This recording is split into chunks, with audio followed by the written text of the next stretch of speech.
Здравствуйте, дорогие казахстанцы. Я житель города Чу, Жамбылской области.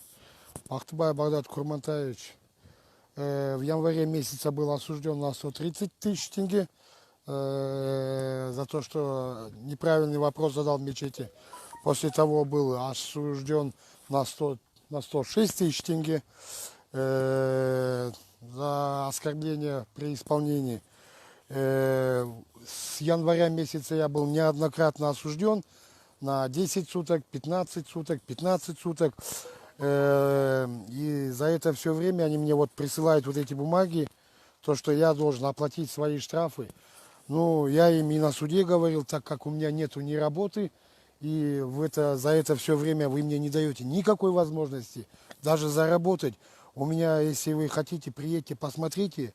Я это говорю государству, приедьте, посмотрите, у меня даже семья голодная сидит. Мне все за это время вы не даете мне ни заработать, ни работы у меня нету. Как я вам должен оплатить ваши штрафы?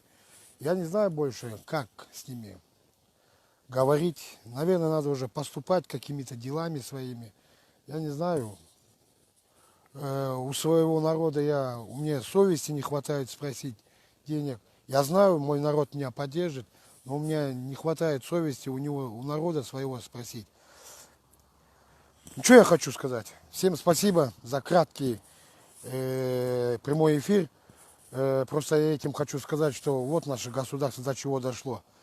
Хотя я им на суде говорил, что я не имею возможности оплатить эти штрафы.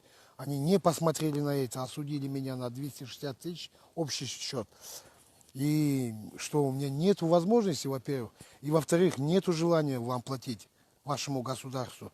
Все, всем спасибо за просмотр. Пожалуйста, делитесь. Алга Казахстан, Алга Көше партиясы.